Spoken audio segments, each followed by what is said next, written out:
Hello everyone, मेरा नाम है पूजा गुप्ता और मैं आपको लीनियर अलजेब्रा की एक लेक्चर सीरीज़ करवाने वाली हूँ जो हमारे IITs हैं, CSIR, NET, गेट एग्ज़ाम सभी के पॉइंट ऑफ व्यू से बहुत इम्पोर्टेंट है। इसमें हम सबसे एक ऐसा टॉपिक है ये पूरे सिलेबस में जो सबसे इजी टॉपिक लगता है यदि वो समझ आ जाए, और इसकी जो वेटेज है नंबर की वो भी काफ़ी ज़्यादा है। तो ये जो टॉपिक है ये बिल्कुल स्मूथ है, जो हमने बेसिक पढ़ा है बस उससे ही थोड़ा सा एबॉलिश करना है, हमें हल्का सा उसके लेवल पे ऊपर जाना है। बाकी ये बहुत इजी टॉपिक है लीनियर अलजेब्रा। और हम लीनियर अलजेब्रा की बात करें तो इसका जो बेसिक होता है वो है मैट्रिसेस। मैट्रिक्स से हम शुरू करके लीनियर अलजेब्रा के लास्ट पर जाएंगे और वहाँ भी देखेंगे कि एक मैट्रिक्स ही काम आ रहा है। तो हम मैट्रिक्स को आप वैसे सभी जानते होंगे, एक डेफिनेशन के साथ, मैट्रिक्स की डेफिनेशन के साथ हम स्टार्ट करते हैं और समझते हैं फिर वन बाय वन चीज़ों को, ठीक है।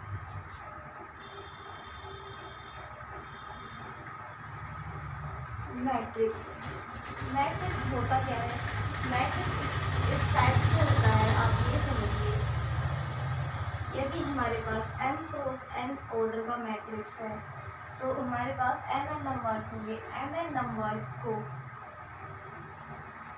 इस तरह से अरेंज करना,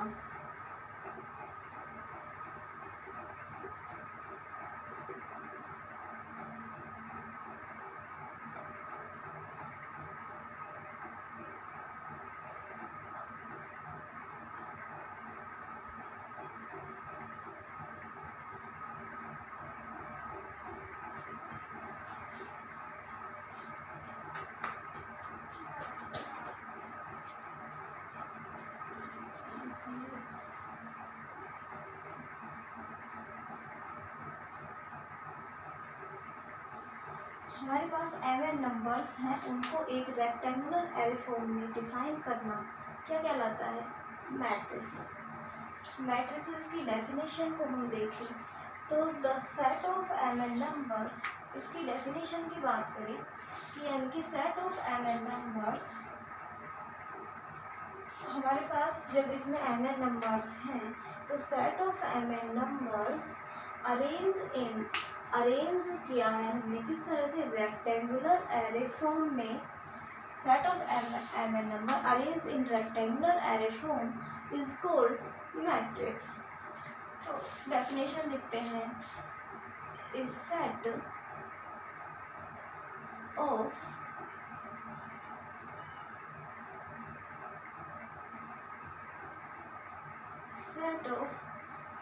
mn numbers arranged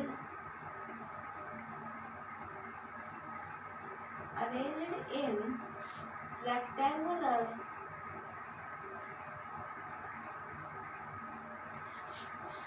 array form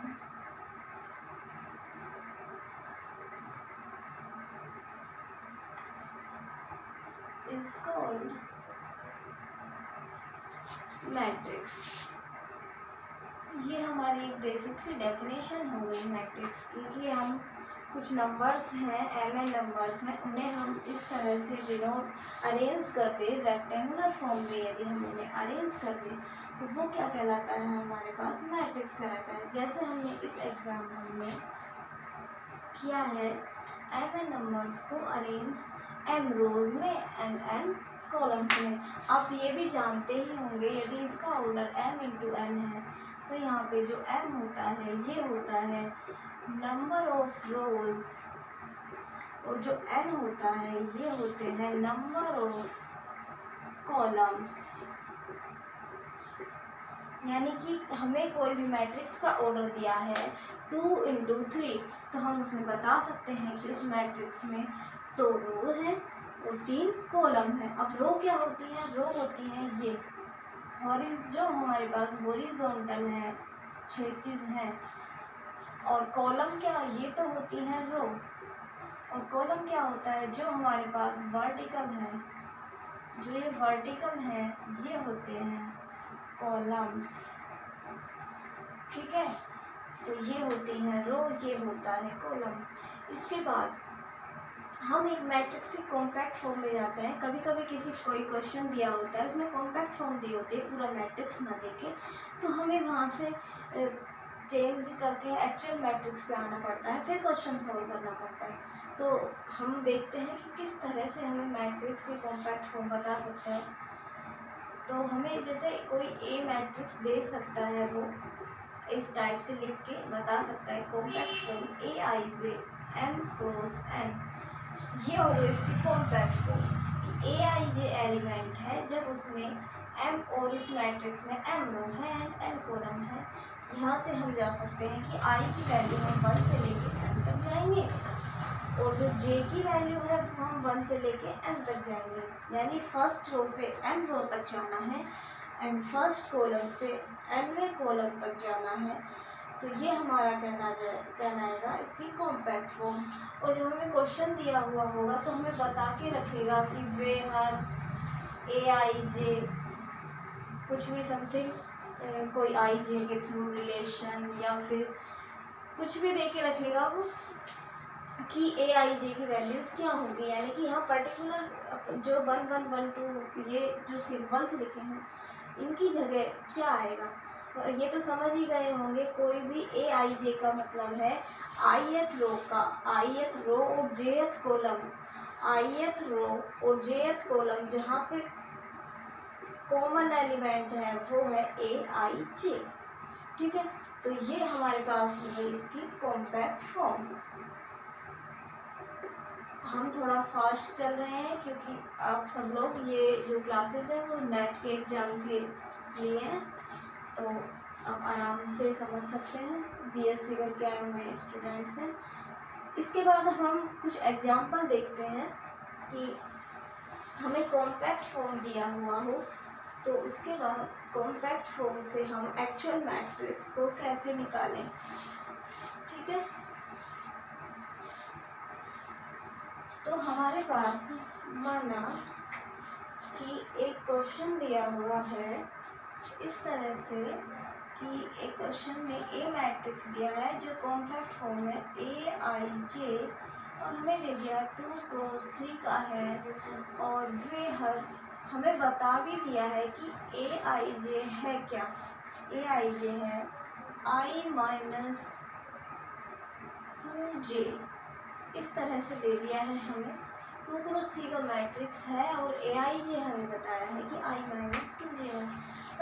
सबसे पहले तो ये बात है कि हम ए को पहले हम लिखते हैं A11 A12 इन सब फॉर्म्स में। हमारे पास 2 ही रोज़ है तो A1 और A2 इस तरह से होगी, और कॉलम्स में हमें 3 कॉलम्स तक जाना है तो हम समझ सकते हैं A11 A12 A13 A21 A22 A23। तो ये हमारे पास हो गया 2 क्रॉस 3 का कोई भी जनरल मैट्रिक्स ऐसा होगा जिसका ऑर्डर 2 क्रॉस 3 है, यानी उसमें 2 रोज हैं 3 कॉलम्स हैं। अब हम बात करें यदि कि इसमें ए आई जे की वैल्यूज़ दी हैं आई माइनस 2j। आपको ये तो पता ही है कि आगे वाली जो सिंबल है ये आई को बता रहा है, पीछे वाला सिंबल जे को बता रहा है, तो बस आई और जे की वैल्यू यहाँ पुट करते जाएंगे, ए आई जे की वैल्यू मिलती जाएगी। तो हम आगे करते हैं किस तरह से A11 1 माइनस 2 इंटू 1, ये क्या हो जाएगा -1। इसे करो -3, इसे करो 1 minus 6 -5 2 minus 2 0 2 minus 4 -2 2 minus 6 minus का 4। तो ये हमारे पास आ गई हमारी मैट्रिक्स।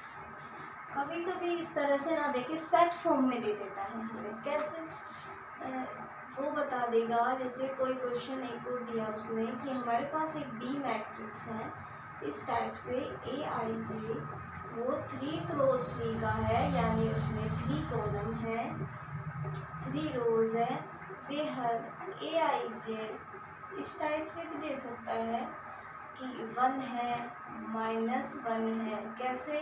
यदि i बराबर j है तो 1 है, i j के बराबर नहीं है तो -1 है। तो हम वही 3 क्रॉस 3 का सबसे पहले तो मैट्रिक्स लिखते हैं। जर्नल क्या होता है, जैसे यहाँ पे हमने जर्नल 2 क्रॉस 3 का लिखा, फिर हम डायरेक्ट लिखेंगे, क्वेश्चन करेंगे तब। अभी सिर्फ समझने के लिए एक तो एग्जाम्पल में ऐसे लिखना है।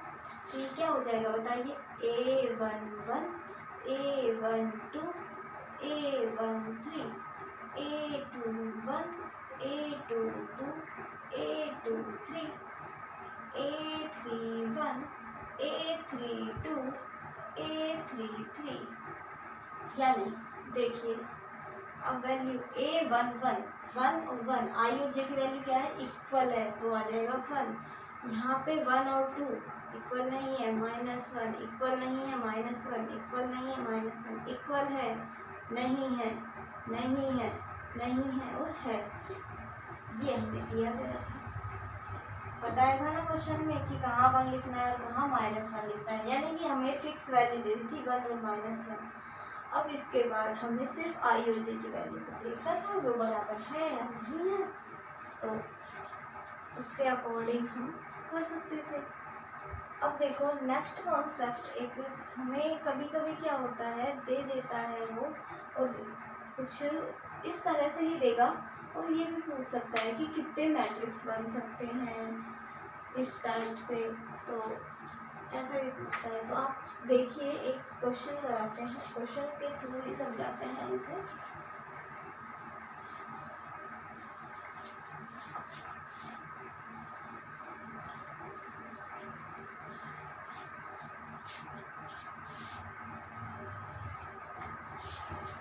हमें एक क्वेश्चन में दिया है कि S एक सेट है, कैसा, उसमें मैट्रिसेस का सेट है, ए मैट्रिक्स आएगा एक, इसको कैसे मैट्रिक्स आएंगे उसका ऑर्डर भी बताया है। मान लो 4 क्रॉस 4 के मैट्रिक्स आएंगे और जो AIJ है वो या तो 1 है या 0 है, या तो 1 है या 0 है, AIJ है जो। तो साथ में एक कंडीशन होती है कि समेशन j बराबर 1 to 4 AIJ बराबर 1 दिया है, ये एक सेट दिया है और हमसे पूछ लेंगे इस सेट की कार्डिनलिटी क्या होगी। तो हम इस सेट की जब कार्डिनलिटी बताएंगे, और ये भी बताया कि हर i के लिए अब क्या होगा, देखिए 4 क्रॉस 4 का अपन मैट्रिक्स लिखते हैं जनरल, इस टाइप से होगा, इधर लिखते हैं समझने के लिए, सिर्फ 4 क्रॉस 4 का मैट्रिक्स है। अभी तक आप समझ चुके होंगे A11 A12 A13 A14 A21 A22 A23 A24 A31 A32 A33 A34 A41 A42 A43 A44। ठीक है, अब हमें कह रहा है कि जो AIJ है वो या तो 0 होगा या 1 होगा। ठीक है,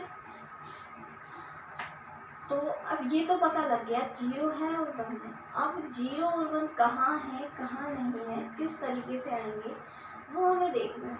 साथ में एक कंडीशन दी है कि हर i के लिए, हर i कौन सा होता है, i आगे वाला 1 1 1, यानी हर i के लिए j पे यदि हम 1 से 4 रन कराएं, j पे 1 2 3 4 रन कराएं तो समीशन 1 आता है। यानी कि हर रो का जो सम है 1 है, इस रो का भी, और हर i के लिए है, तो इस सब रो का सम क्या है, 1 है। समझ गए यहाँ तक बात। ये स्टेटमेंट हमसे कहती है कि हर रो का सम है वो 1 है। अब हमें इतना पता है एंट्री 1 है या 0 है, माइनस में हम ले नहीं सकते या कुछ भी अनदर कोई नंबर नहीं ले सकते, 0 या 1। अब इस रो का पहली वाली रो में देखिए, यदि इस रो का में 4 नंबर हैं और चारों का सम 1 है और कितने एंट्रीज क्यों आ सकते हैं, 1 और 0। तो यदि हम चारों में से किसी भी एक जगह 1 रख देंगे, चारों में से किसी भी एक जगह 1 रख देंगे, तो यदि मैंने A11 को चारों में से एक जगह 1 रख दिया, A11 को मैंने एक 1 वैल्यू दे दी, तो बाकियों को कंपलसरी 0 होना पड़ेगा। श्योर, क्योंकि सम क्या है 1 है, तो बाकियों को कंपलसरी 0 होना पड़ेगा। अब मेरे पास मैं पहली रो में A11 को भी 1 दे सकती हूँ, A12 को भी दे सकती हूँ, A13 को, A14 को, यानी मेरे पास 4 ऑप्शंस हैं, 4 में से किसी एक को मुझे चुनना है। यानी कि पहली रो में देखिए मेरे पास इस वाली रो में 4C1 ऑप्शन है। टोटल कार्डिनलिटी की बात करें, यहाँ लिखते हैं 4C1 ऑप्शन है इनमें से, और बाकी 3 के लिए तो फिर एक ऑप्शन बचेगा। ऐसे ही नेक्स्ट रो में आएंगे, हमें कॉलम के लिए तो कोई बाउंडेशन दी नहीं है, बस रो के लिए दी है, तो हम फिर चारों में से कहीं भी पुट कर सकते हैं। तो चारों रो में सेम प्रोसेस अप्लाई करेंगे, तो ये क्या हो जाएगा, वही सेम, इसमें भी 4C1 और बाकी तीनों एंट्री के लिए 1 1। इसी तरह 4C1 थर्ड रो में भी 1 1 1।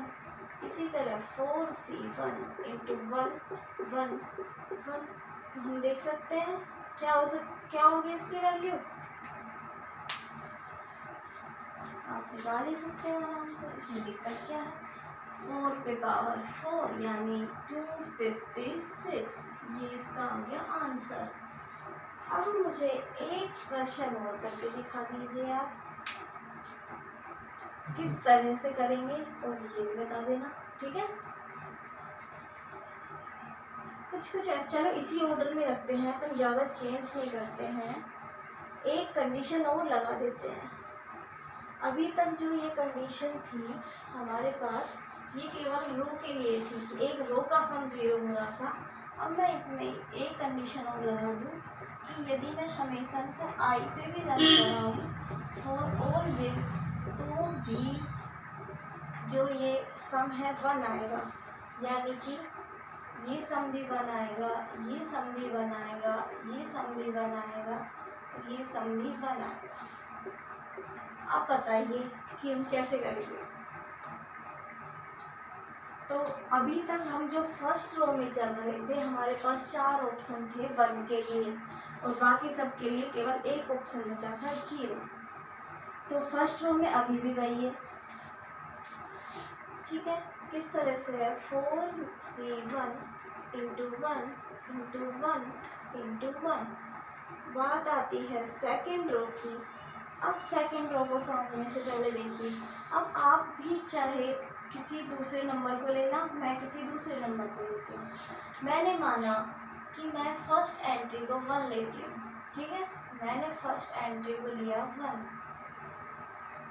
अब इन सबको कंपलसरी तीनों को होना पड़ा 0, रो वाले पहले वाले क्वेश्चन की तरह। अब हमें जो समीशन है वो कॉलम के लिए भी दिया है 1 होना, तो कंपलसरी हो गया, ये वाले भी 0 ही होंगे जब इसका भी कॉलम का सम 1 होना है, तो इसे हमने कर दिया 0, ठीक है। अब सेकंड रो में हमारे पास जब जो पहले 4 पॉसिबिलिटी थी 1 के लिए, अब पॉसिबिलिटी कितनी रह गई है 3। ये वाली जब हमने A11 को दिया तो ये वाली पॉसिबिलिटी ख़त्म हो गई, यदि हम इसको देते तो ये वाली ख़त्म हो जाती, सेम बात है। तो अब हमारे पास पॉसिबिलिटी बची है 3, कौन सी 3C1, और बाकी ये तो फिक्स ही हो गया 0, और इन दोनों के पास वही 0 0 या ना पॉसिबिलिटी है, यदि हम इसे 1 देते हैं तो, ठीक है। तो माना चलो आपकी मर्ज़ी से हम ये वाला लेते हैं 1, तो कंपलसरी हो गया, इसको 0 होना है और इसे भी 0 होना है। तो आप सोचिए इस कॉलम का भी तो सम 1 होना है, तो ये भी 0 हो गई, ये भी 0 हो गई, वैल्यू कंपलसरी हो गई। अब आते हम थर्ड रो पे अब हमारे पास सिर्फ 2 ही पॉसिबिलिटी बची है जहाँ पे हम 1 लिख सकते हैं। तो थर्ड रो के लिए क्या हो गया 2C1, और दोनों में से हमने जैसे यहाँ पे 1 दिया तो फिर से वही यहाँ 0 हो जाएगा और यहाँ 0, क्योंकि कॉलम सम 1 करना है। और यहाँ पे तो फिर कंपलसरी ही हो गया कि 0 ही आएगा, वो सॉरी 1 ही आएगा, क्योंकि हमें इस रो का भी सम 1 करना है, इस कॉलम का भी सम 1 करना है। तो फोर्थ रो के लिए तो हमारे पास एक ही पॉसिबिलिटी बची 1 की। तो इसमें क्या आया 4 इंटू 3 इंटू 2 इंटू 1 इंटू 24। जो यदि हमारे पास ये कंडीशन नहीं थी, हमारा आंसर आया कैसे, कितने मैट्रिक्स थे 256, और एक ये वाली कंडीशन भरते ये रह गए 24। देखा, तो इस तरह से भी पूछ सकता है। ये 0 और 1 पे था, वो कभी कभी 1 माइनस 1 दे के वो बता सकता है, एटलीस्ट 1 टाइम यूज़ कर सकते हैं। इस तरह के क्वेश्चन भी आ सकते हैं, तो वो भी आप एक बार देख लीजिएगा बुक्स से। और इसके अलावा अब हम आगे बढ़ते हैं मैट्रिक्स में, और टाइप ऑफ मैट्रिक्स पढ़ते हैं। टाइप ऑफ मैट्रिक्स में होता है type of matrix, type of matrix, type of matrices. तो सबसे पहला मैट्रिक्स होता है रो मैट्रिक्स। कैसा मैट्रिक्स होता है रो मैट्रिक्स। रो मैट्रिक्स किसे कहते हैं, ऐसा मैट्रिक्स जिसमें ओनली 1 रो होती है उसे कहते हैं हम रो मैट्रिक्स। जिसमें ओनली 1 रो होती है उसे कहते हैं रो मैट्रिक्स। कैसा होगा चलो डेफिनेशन लिखते हैं। A matrix which has only 1 row is called row matrix। और एक ही रो है A11 A12, इस टाइप से A1n, यानी कि 1 rows n का मैट्रिक्स हो गया। इसके पास एक रो है n कॉलम्स हैं, और इनकी वैल्यू दे देंगे तो ये एक एग्जाम्पल बन जाएगा। जनरली रो मैट्रिक्स इस टाइप से होता है। सेकंड हम बात करें तो सेकंड होती है कॉलम मैट्रिक्स। कॉलम मैट्रिक्स पे जाएं तो एक ऐसा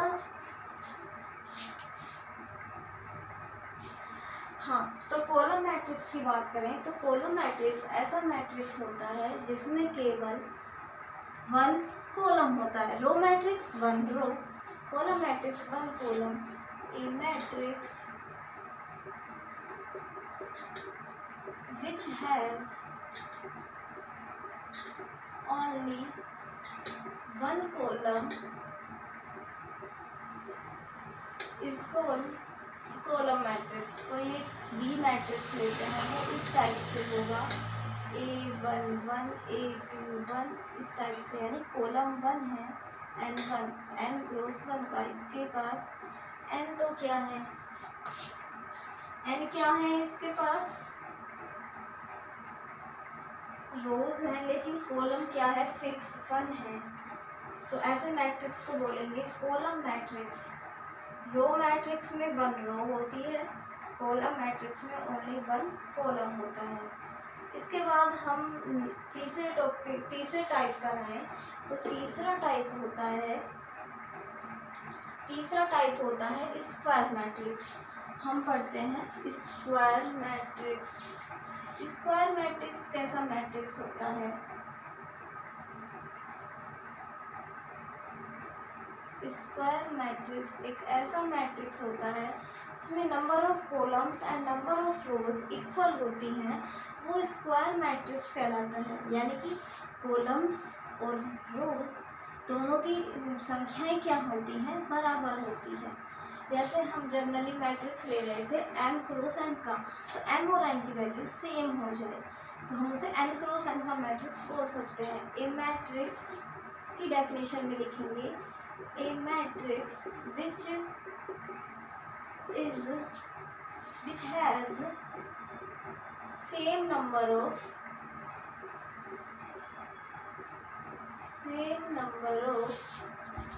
rows and same number of rows and columns, यानी कि स्क्वायर मैट्रिक्स, जैसे वर्ग की लंबाई और चौड़ाई बराबर होती है तो स्क्वायर मैट्रिक्स में रोज और कॉलम्स बराबर होते हैं। A11, A12, A1n और A21, A22, A2n, इसी तरह से AN1, AN2, ANn, यानी कि वहाँ पे स्क्वायर मैट्रिक्स में हम देख सकते हैं कि कॉलम्स और कॉलम्स की संख्या and rows, number of rows and number of columns same होते हैं। और इसी में हम बात करें तो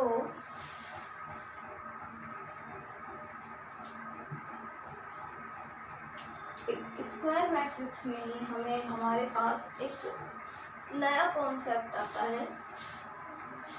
जो ये लाइन होती है A11, A12, ये वाली सेम आईजे वाली, इसे बोलते हैं प्रिंसिपल डायगोनल।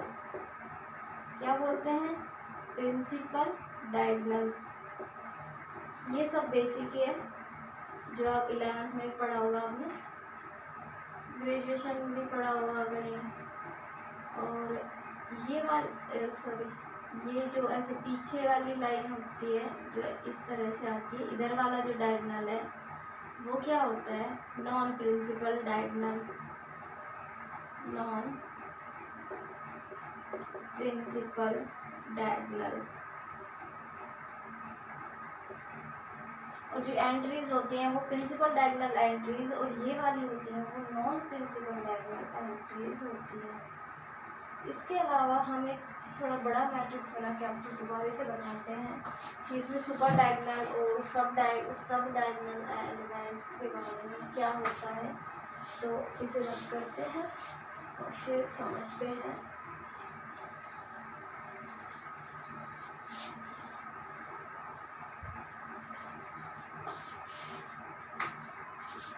यहाँ देखिए हमारे पास एक मैट्रिक्स है। किसी पर्टिकुलर नंबर को बता दूँ जिससे आपको समझने में भी आसानी होगी। 4x4 ही लेते हैं, अभी तक अपन 4x4 पढ़ रहे थे। तो होता है A11, A12, A13, A14, A21, A22, A23, A24, A31, A32, A33, A34, A41, A42, A43, A44। ये मैट्रिक्स होता है हमारे पास। मान लो ये स्क्वायर मैट्रिक्स है। अपन ने एक 4x4 का मैट्रिक्स ले लिया। तो देखिए ये वाली जो एंट्रीज होती हैं इन्हें कहते हैं प्रिंसिपल डायगोनल। ये प्रिंसिपल डायगोनल है और जो इसकी एंट्रीज हैं ये कहलाती हैं प्रिंसिपल डायगोनल एंट्रीज। इसे क्या बोलते हैं हम? प्रिंसिपल डायगोनल, मुख्य विकर्ण। और जब हम ऐसे आते हैं इस तरह से, ये थोड़ा सा मैंने स्क्वायर शेप में लिखा नहीं है ना तो इस वजह से हो रहा है। इसे कहते हैं नॉन प्रिंसिपल डायगोनल और नॉन प्रिंसिपल डायगोनल एंट्रीज। और ये जो ऊपर वाली एंट्रीज होती हैं प्रिंसिपल डायगोनल के जस्ट ऊपर वाली, ये ऐसे समझिए, ये वाली, इन्हें क्या कहते हैं? सुपर डायगोनल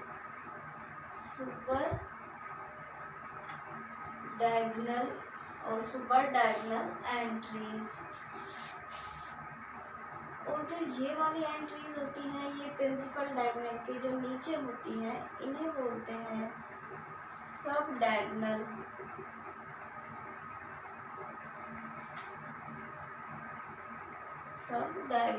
और सब डायगोनल एंट्रीज। यहाँ तक कोई दिक्कत नहीं होनी चाहिए। अब हम इसके बाद जब स्क्वायर मैट्रिक्स पे आए गए हैं, तो बाकी जो टाइप्स हैं वो पढ़ने से पहले हम मैट्रिक्स का एक मल्टीप्लिकेशन देखते हैं कि स्क्वायर मैट्रिक्स में किस तरह से मैट्रिक्स मल्टीप्लिकेशन है, और बाकी मैट्रिक्स में भी मल्टीप्लिकेशन तो होता ही है। तो क्या कंडीशन है जो हमें मल्टीप्लिकेशन के लिए अलाउ करती है, और क्या क्या हम देख सकते हैं। आप ये तो जानते ही होंगे कि मैट्रिक्स का जो मल्टीप्लिकेशन होता है वो कम्यूटेटिव नहीं होता, यानी कि हमारे पास दो मैट्रिक्स है ए और दूसरा मैट्रिक्स है बी, तो ए इंटू बी करें और बी इंटू ए करें, दोनों का बराबर होना जरूरी नहीं है। यदि देखिए मेरे पास यहाँ समझिए ए मैट्रिक्स है जिसका ऑर्डर है m क्रॉस n का, बी मैट्रिक्स है उसका ऑर्डर है p क्रॉस q का, तो a इंटू बी कब पॉसिबल होगा, जब a और b को साथ रखें तो इनका ऑर्डर इसके नंबर ऑफ कॉलम्स इसके नंबर ऑफ रोज के बराबर हो जाए, पहले के नंबर ऑफ कॉलम्स दूसरे के नंबर ऑफ रोज के बराबर हो जाए। यानी कि यदि n बराबर p हो जाए तो a क्रॉस b होगा, और यदि n क्रॉस p n और p बराबर ना हो तो a b हमें नहीं मिलेगा।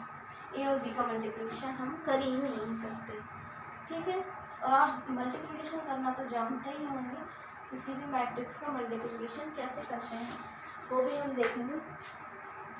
इसी तरह यदि हमें b और a का मल्टीप्लिकेशन करना है तो पहले वाला कौन सा है b के नंबर ऑफ कॉलम्स a के नंबर ऑफ रोज के बराबर होने चाहिए, यानी q बराबर m है तो होगा, और यदि नहीं है तो नहीं होगा। यदि q बराबर m है तो b इंटू ए हम कर सकते हैं, वरना नहीं कर सकते। कभी कभी ऐसा भी होता है हमारे पास ए मैट्रिक्स है 2 क्रॉस 3 का, बी मैट्रिक्स है 3 क्रॉस 1 का, तो ए भी पॉसिबल है लेकिन बी ए पॉसिबल नहीं है। आप देख सकते हैं ए भी कर सकते हैं, number of columns number of रोज बराबर है, लेकिन इसके नंबर ऑफ कॉलम्स इसके नंबर ऑफ रोज के बराबर नहीं है। हम यदि देखेंगे यहाँ पे ए भी पॉसिबल है, बी ए पॉसिबल नहीं है। कुछ केसेस ऐसे भी होते हैं वहाँ ना ए भी पॉसिबल होता है ना बी ए पॉसिबल होता है, और कुछ मतलब कंडीशंस ऐसी भी आती हैं कि ए भी पॉसिबल है बी भी पॉसिबल है, लेकिन ऑर्डर ही मैच नहीं करता है दोनों का। और यदि हम कई बार ऐसा होता है ऑर्डर भी मैच कर जाए तो दोनों सेम नहीं होते, और कभी कभी सेम भी होते हैं, और जब सेम होते हैं तो हम बोलते हैं ये कम्यूटेटिव मैट्रिक्स हैं, आपस में एक दूसरे को कम्यूट कर रहे हैं, ठीक है। तो एक एग्जाम्पल और इसका हाँ a इंटू बी जब हमने किया, मान लिया ये वाला था तो इसको हम a इंटू बी करने के लिए हमने देखा a के नंबर ऑफ कॉलम्स b के नंबर ऑफ रोज के बराबर हैं, और जिनकी संख्या क्या है 3 है, तो हम अब इनके ऑर्डर में से इन्हें ही गायब करेंगे। तो ए बी जो हमारे पास मैट्रिक्स आएगा इसका ऑर्डर होगा 2 क्रॉस 1, जो बच जाएगा वो एक ऑर्डर आ जाएगा। तो एक एग्जाम्पल करते हैं।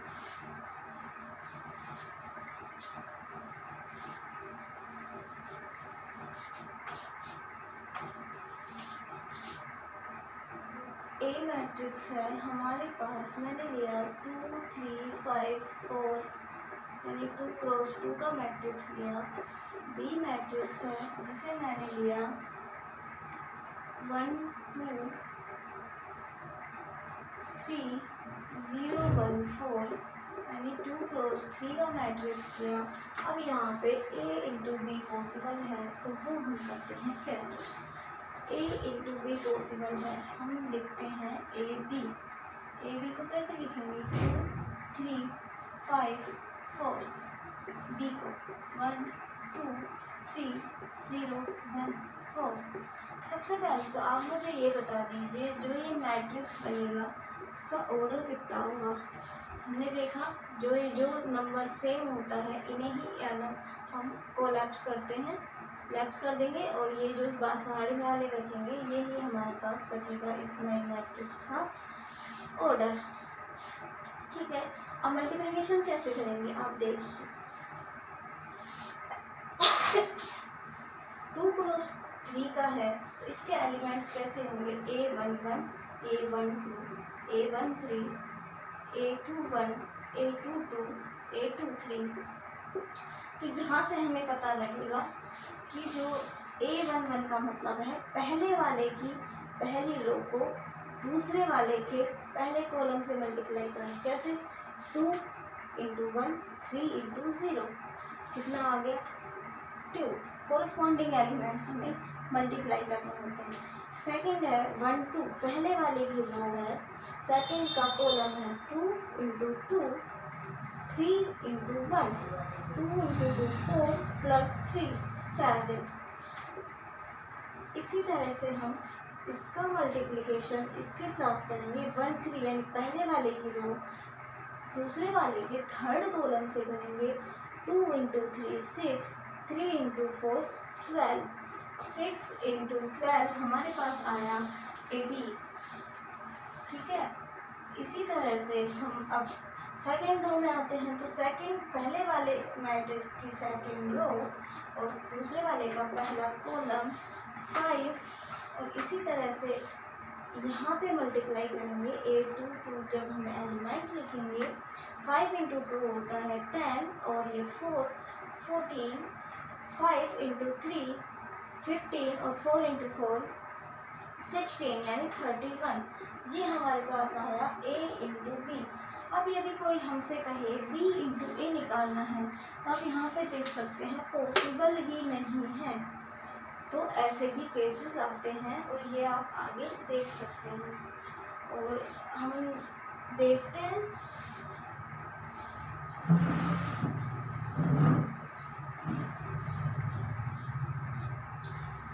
आगे एक इम्पोर्टेंट वो है, कभी कभी हमसे किसी एग्जाम में क्या करते हैं कि एंट्रीज गिनवा देते, वो सम ऑफ एंट्री पूछते हैं, और किसी पर्टिकुलर मैट्रिक्स की ही पूछते हैं, ऐसे कि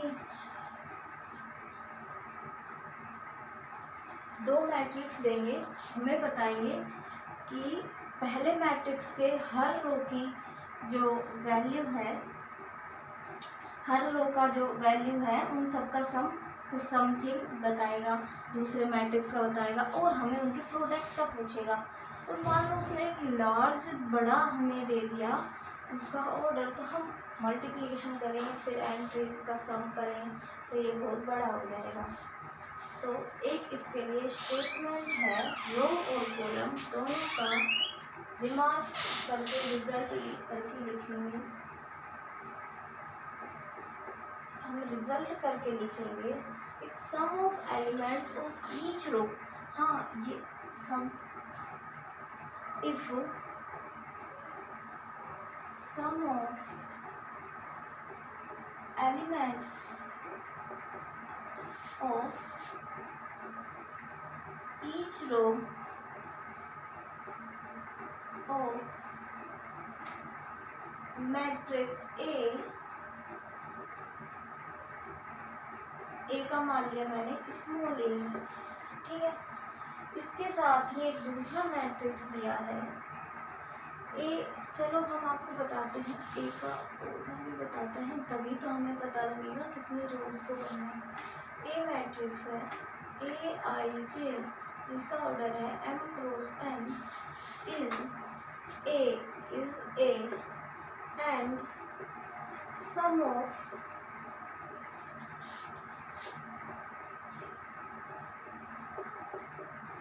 elements of each row of matrix, एक मैट्रिक्स है हमारे पास बी मैट्रिक्स है Bij n क्रॉस P जिसका ऑर्डर है इज B, यानी हमारे पास दो मैट्रिक्स हैं। ए मैट्रिक्स है जिसकी हर रो का सम A है और दूसरा मैट्रिक्स है जिसकी हर रो का सम B है। और ध्यान देने वाली बात ये है, यदि हम A क्रॉस B पे बात करें, A इंटू B पे बात करने वाले हैं, तो A और B का मल्टीप्लिकेशन होना भी ज़रूरी है। दिख रहा है ना n। तो ये स्टेटमेंट करता है then the sum of each row of matrix A B, और आप बता ही सकते हैं ए बी कोई एक मैट्रिक्स होगा जिसमें Cij एलिमेंट्स हैं, इसका ऑर्डर m क्रॉस P, तो इस A into B, A into B होगा उसका ऑर्डर, वो सॉरी A इंटू बी क्या होगा, उसकी सम का जो सभी रो होंगी ए बी की उनका सम रोज का। और यही बात होती है वो कॉलम्स पे भी डिपेंड करती है, और हम इसे प्रूव भी कर सकते हैं इजीली। सबसे पहले आप देखिए ये स्टेटमेंट आपके बहुत काम की है, किस तरह से कि हमें दो मैट्रिक्स दिए हैं जिनका गुणनखंड मल्टीप्लिकेशन एग्जिस्ट करता है, A इंटू बी एग्जिस्ट करता है। हमें पहला मैट्रिक्स है A, उस मैट्रिक्स के हर रो की एंट्रीज का सम बताया गया है A, और एक मैट्रिक्स है B, उसके भी हर रो की एंट्रीज का सम बताया गया है B। ठीक है, जब हमें सम बताया है तो ये स्टेटमेंट कहता है कि जब हम A इंटू बी करेंगे तो उसकी भी हर रो की एंट्री का सम क्या हो जाएगा, A इंटू बी, क्योंकि हमने A इंटू बी ही किया है। यदि B इंटू ए करते हैं और यदि वो एग्जिस्ट हो तो B इंटू ए का भी उतना ही हो जाएगा, B इंटू ए। और आप जानते ही हैं दो नंबर्स हैं A और B, और इनका तो ये तो क्या होता है कम्यूटेटिव, तो A इंटू बी या B इंटू ए बराबर हो जाएंगे। और यही बात है ना कॉलम पे भी एप्लीकेबल होती है। हम कॉलम्स पे जब करते हैं तो ये रो की जगह कॉलम, यदि किसी मैट्रिक्स के हर कॉलम का सम A है, A मैट्रिक्स है जिसके हर कॉलम का सम A है, B मैट्रिक्स है जिसके हर कॉलम का सम B है, तो A इंटू बी के हर कॉलम का सम B हो, वो A इंटू बी हो जाएगा। तो ये हमारी कहती हैं ये स्टेटमेंट्स, इनके प्रूफ बहुत ईजी हैं। तो हम इनके प्रूफ पे आते हैं, तो हम आपको ओनली रो वाला प्रूफ कराते हैं, आप ये वाला देख सकते हैं।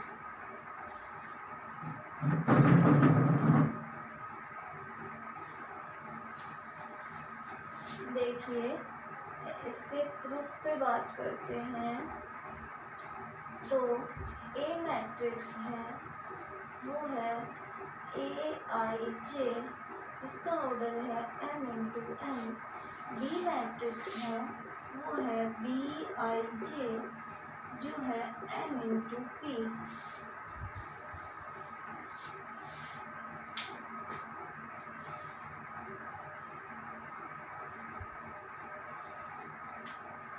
अब आपको यहाँ पे मैट्रिक्स का मल्टीप्लिकेशन आता है तो समझना होगा हमें I कोमा jth एलिमेंट है और ए बी का I और jth एलिमेंट कैसे आएगा, हमने देखा था ना मल्टीप्लिकेशन से। ए की तो ith रो लो, ए की तो क्या लो ith रो लो, और बी का jth कॉलम लो, उनके कोरस्पोंडिंग एलिमेंट्स का सम करेंगे, है ना। और सम कैसे करेंगे, हम लिख सकते हैं किस तरह से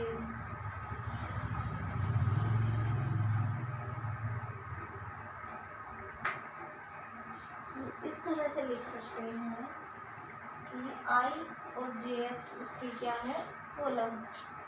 समेशन करेंगे किस तरह से, पहले वाले के तो ए आई कोई के इस तरह से चलेगा और बी के जे, इसका तो आईएथ रो, इसकी जेएथ कॉलम। और के को हम वैरी कराएंगे कहाँ से, 1 से लेके कहाँ तक, इनका कॉमन क्या है, एन तक वैरी कराएंगे। ये क्या आएगा हमारे पास, आई और जेएथ एलिमेंट। अब सम ऑफ आईएथ रो करनी है हमें, सम ऑफ आईएथ रो, क्योंकि हम रो वाला देख रहे हैं ना। सम ऑफ आईएथ रो करेंगे जब हम किसी रो का सम कर रहे हैं, तो उस जो एक पर्टिकुलर एलिमेंट्स आ रहे हैं उसमें उस कॉलम चेंज करते जाएंगे, एक पर्टिकुलर रो का आ जाएगा। तो हम निकालते हैं सम ऑफ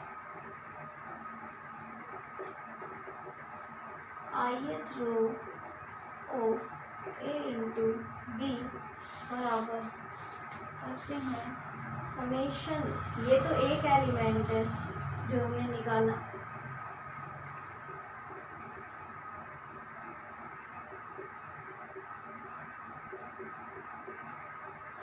हम अब जे पे समेशन करेंगे।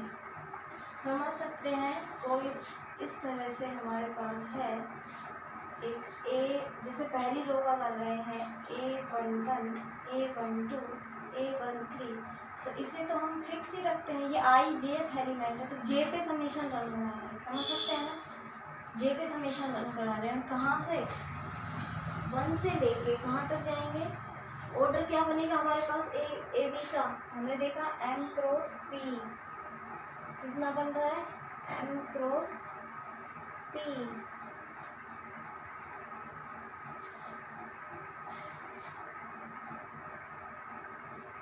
तो हम ये समेशन रन करा देंगे P तक।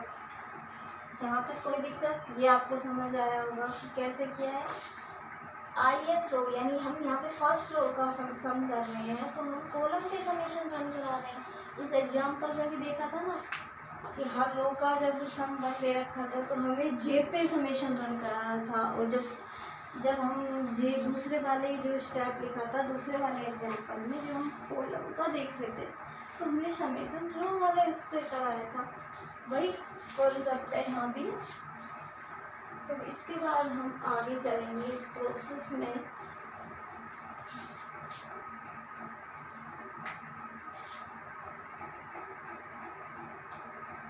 एक मिनट,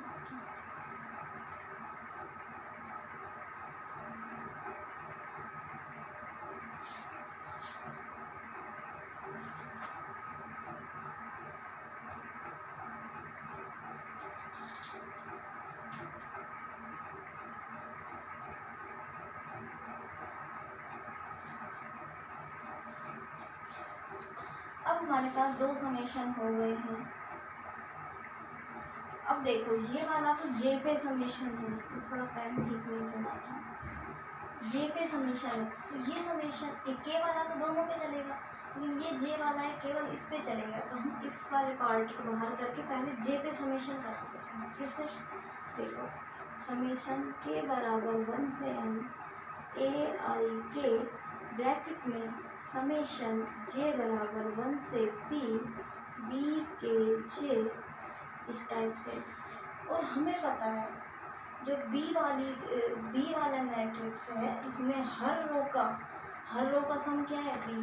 तो ये वैल्यू किसके बराबर है, बी के बराबर है। आई बात समझ में। तो यहाँ पे लिखते हैं बराबर आया समेशन के बराबर 1 से m ए आई के इंटू बी आ गया। अब बी पे हम समेशन क्या लगाएंगे, समेशन कुछ लगा ही नहीं सकते, क्योंकि ये हमें क्या बता रहा है, बी की किसी भी एक रो का सम है। कौन सी रो है, केएथ रो है, उसका सम है। और हमें पता है कि बी की हर रो का सम कितना है, बी मैट्रिक्स की स्मॉल बी है। तो ये हो गया। अब बी को बाहर ले जाते हैं, समेशन के बराबर 1 से n ए आई के हो गया। अब ये क्या बताता है हमें? ये बताता है जो कैपिटल ए मैट्रिक्स है उसकी हर रो एक ith रो पे समेशन है ये, यानी कि ith रो का सम। और ith रो का सम क्या है? इसकी वैल्यू क्या आ रही थी? ए हमें दी है ना, ए है इसकी वैल्यू। तो ये क्या हो जाएगा? b इंटू ए, यानी कि ए बी इसकी आ गया। ए बी के किसी एक रो ली हमने, कौन सी? ith रो ली, उसका सम आ गया इतना। हमने आर्बिट्रेरी रो लेके चले थे, कोई पर्टिकुलर रो तो लेके नहीं चले थे। ith सब कुछ समेशन है, आई जे के में है। तो क्या है कि किसी इस स्टेटमेंट प्रूफ हो गया और हमें बताता है किसी मैट्रिक्स के एक रो, किसी भी दो मैट्रिक्स हैं ए इंटू बी, यदि ए की ए और बी, अब हमें मल्टीप्लिकेशन करना हो सकता है, पॉसिबल है ए इंटू बी। ए की हर रो का एलिमेंट है स्मॉल ए, बी की हर रो का एलिमेंट है स्मॉल बी, तो ए इंटू बी की हर एलिमेंट का सम कितना होता है? रो ए इंटू बी की रो के हर रो, किसी भी रो के हर एलिमेंट का सम कितना हो जाएगा? ए इंटू बी हो जाएगा। तो ये हमारा हो गया प्रूफ। इसी तरह से हम इसकी कॉलम पे भी बात कर रहे थे। यदि ए और बी के यहाँ पे हम रो की जगह कॉलम यूज करें, क्या यूज करें? कॉलम। यदि रो की जगह कॉलम यूज करें तो भी कोई प्रॉब्लम नहीं होगी। आप प्रूफ करके देखेंगे तो पाएंगे वो भी ट्रू ही होता है। यानी कि एक ए मैट्रिक्स है जिसके हर कॉलम का सम ए है, हर कॉलम का होना चाहिए, ये नहीं है किसी एक का। और बी मैट्रिक्स है, उसके हर कॉलम का सम बी है, तो ए इंटू बी के हर कॉलम का सम ए इंटू बी आएगा। अब इसके बाद हम समझते हैं इसके कुछ एग्जाम्पल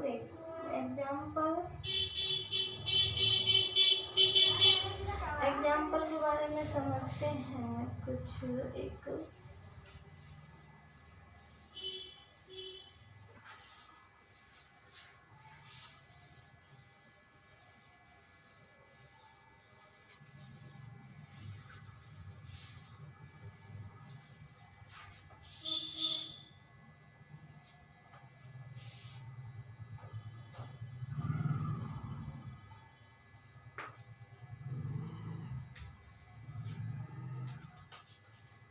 हमें एक मैट्रिक्स दिया है ए, हम इसके रो है, उनका सम है 1 3 2 2।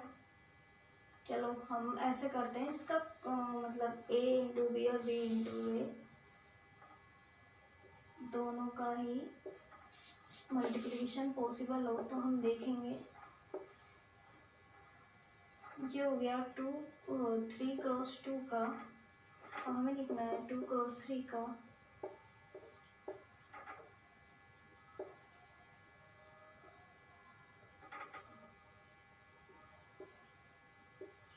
ये हमारे पास मैट्रिक्स हो गए।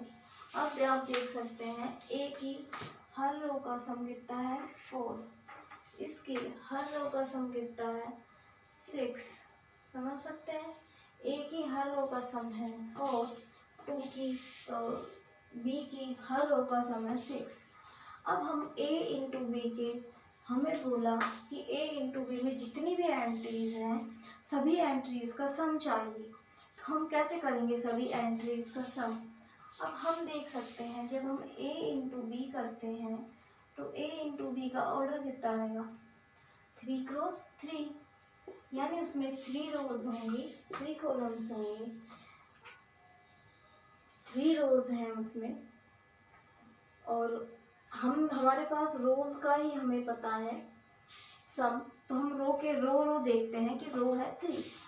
अब जब इसकी रो का सम 4 है, इसकी रो का सम 6 है, तो ए इंटू बी की किसी एक रो का सम कितना हो जाएगा 4 इंटू 6 यानी 24 आ जाएगा एक रो का। एक रो का सम कितना आया a इंटू बी का 24। और हमें उसने पूछा है कि a इंटू बी की सभी एंट्रीज का सम चाहिए। 3 रोज है, यदि मैं इसे तीनों रो के अलग अलग सम है 24 24 24, तो हमें तीनों रो का निकालना है तो हो जाएगा ना, सॉरी सारी एंट्रीज निकालनी है 3 इंटू 24 आराम से हो जाएगा। और यदि हम b इंटू ए देखें, b इंटू ए बनेगा, जो मैट्रिक्स बनेगा 2 क्रॉस 2 का। अब b इंटू ए में बनेगा 2 क्रॉस 2 का, और हम देखते भी हैं कि इसकी भी हर रो का सम कितना भाई 4 इंटू 6 24 आएगा। लेकिन यहाँ पे क्या आएगा, 2 ही रोज है, सभी एंट्रीज का सम कितना जाएगा 2 इंटू 24। तो ये डिफरेंस आएगा, अपन ऑर्डर से ये देखेंगे। और चाहे तो आप इन मैट्रिक्सेस का मल्टीप्लिकेशन करके चेक भी कर सकते हैं, यही आने वाला है। ठीक है, अब इसके बाद हम बढ़ते हैं,